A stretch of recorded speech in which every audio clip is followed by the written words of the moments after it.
I want to first probably give you an overview of the discovering the Dharma. Then I think that will give us a good understanding and then go into the details. Generally, discovering the Dharma encompasses, as I said, all the important subjects of Buddhist practice. I divide them into two parts, the Sutrayana teachings and Tantrayana teachings. And we're just talking about right now Sutric teachings. And that is divided among many topics into three major groups. The first one, all of this is connected with resiliency. We face in life many problems, and we try our best. We try to think in a positive way. But then when things does not go in a positive way, and we try, we often get discouraged, right? And that is the dangerous point. We know we have to think positive and we have to do something good, but then after some times there's danger that we give up, right? So that is the danger point. Most important quality in us is that we can bounce back no matter how difficult the situation is, no matter how many times you face that, somehow you can bounce back. Like a basketball. So it touched the ground, that's the lowest point, but even you get to the lowest point, that very lowest point help you to bounce back. That's how you improve, especially in spiritual practice, people who do the spiritual practice. That's where you can have a big transition on your spiritual path. When you face difficulties, that actually can turn as a help. So the resiliency, bouncing back, is very important. The first part of teaching is very much related with that. So I talk about the positive thinking. We have, of course, from the day one, we learn how to do meditation. So we have shamatha, because whatever you do in every moment of your life, in every incident in life, you are with your mind, right? And when you deal with things, it's the mind that is responding or reacting, because that's why it's so important that we make the mind workable. If you want to work, you need a workstation, right? It's just like that. You have to make the environment of the life workable, not out of control. So that's shamatha. The purpose of shamatha is that it makes our mind workable, work-friendly. Then we learn about love and compassion.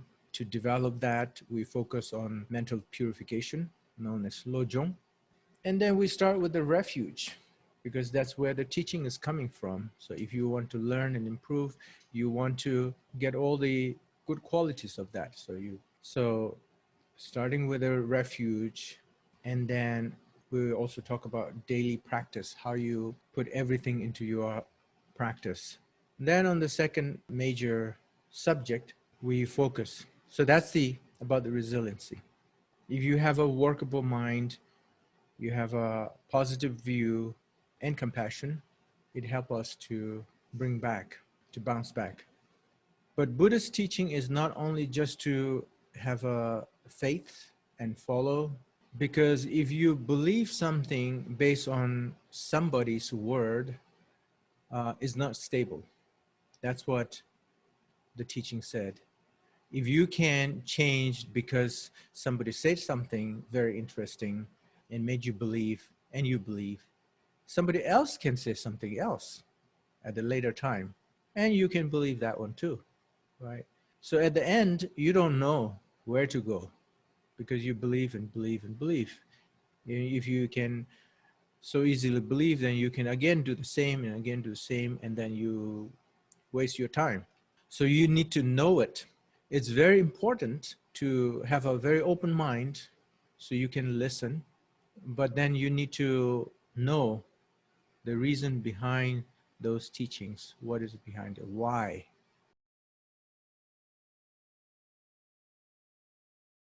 So that's why we have this second part, the self-knowledge, because our experience is connected with our concept of self. So we need to know a lot of things, but especially the self. So there I talked about the interdependence, how things are interdependent.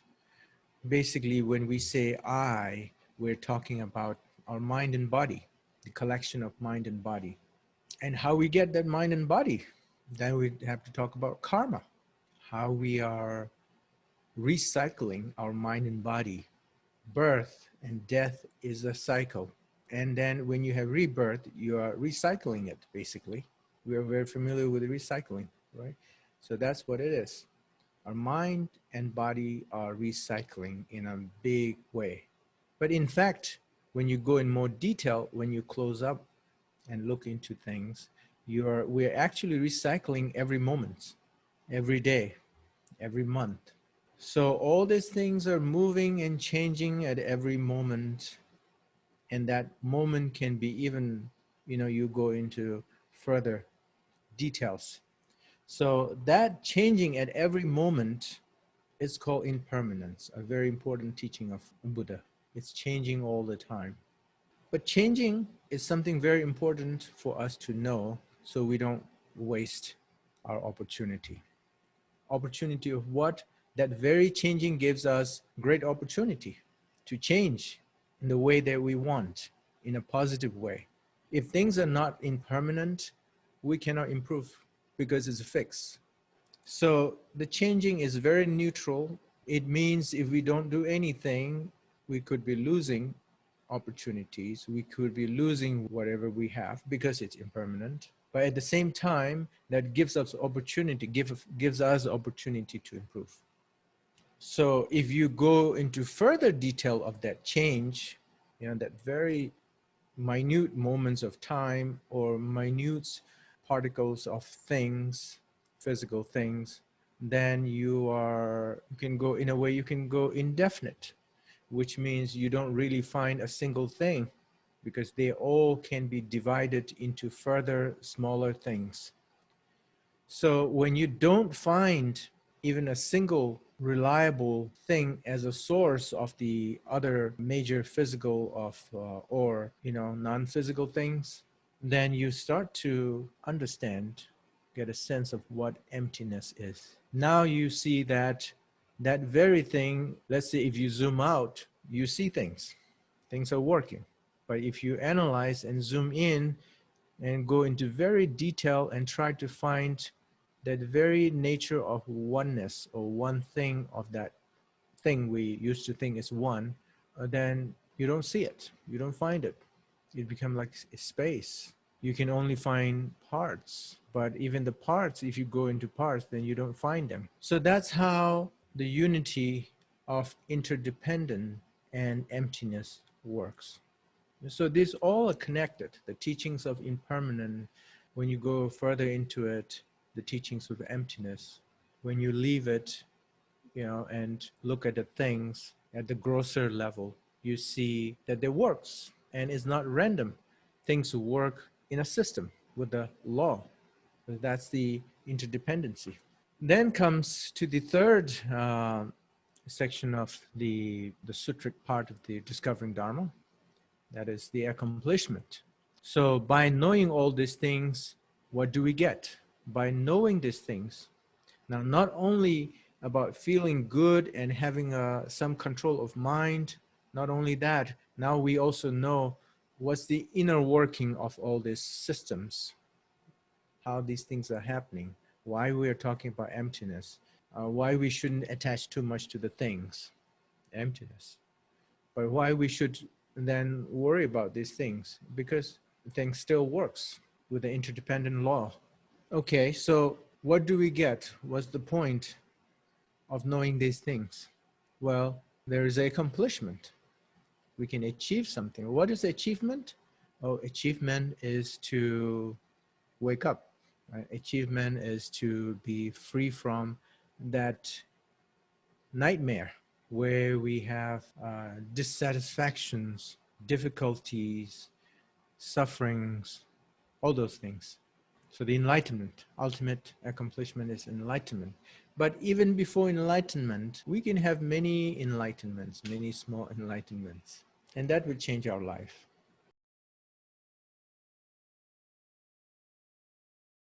So this third one is what we are talking about this time, accomplishment. So here we need to talk about what is the difference between our confused mind and our liberated mind.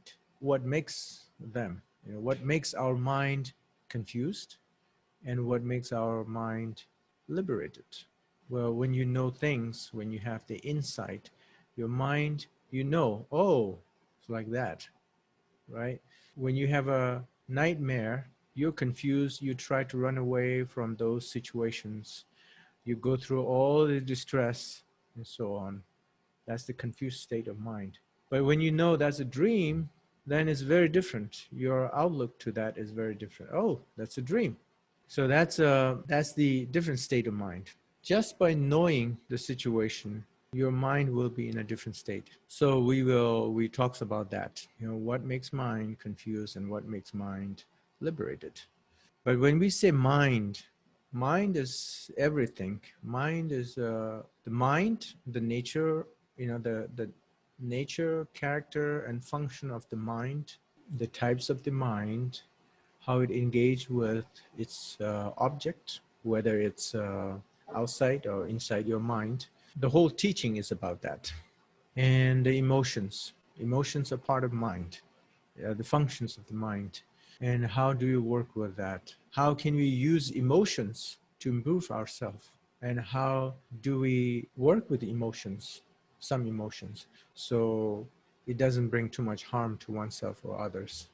But with that, when we talk about mind, another subject comes up, which is the Buddha nature. We normally use this word because it's easier, but there are other terms that comes up in the teachings. So isn't there steps then how we practice? Yes, there are steps. Liberation of mind, or whether your mind is liberated or freed from the confusion or not, is not something that happens randomly one day without doing anything. No, it's not like that. Like everything else, it has cause and conditions to make that happen. So if we have the steps to free our mind, what are the steps? Well, you need to know the right steps at the right moment for the right person. I say right person, but it doesn't mean that some people are not right. It means a right teaching for the right person. Everybody is a right person, but not every teaching is for everybody. So that's why there are many different teachings, such as Theravada teachings, Mahayana teachings, Vajrayana teachings. And within that, there's so many different teaching lineages and so on. So for the teaching, there you need to find someone who teach. That's where you need the teacher. Because it's not only, and you cannot get everything from books, because many teachings are not all the teachings are written in books. Even if it's written in book, those books are written in a very organized way as you write a book. But those are not necessarily written for you. They are written for general, to explain the things, but not necessarily geared towards a particular person. And because when you practice on the path, you could have different experience, and that can bring new questions that are not answered in the books. So that's where the importance of a good teacher comes in. And that's why we are going to talk a little bit about the connection or relationship between the teacher and the student. Of course, I'm here talking about teacher and student in a spiritual learning setup, not just general teacher-student.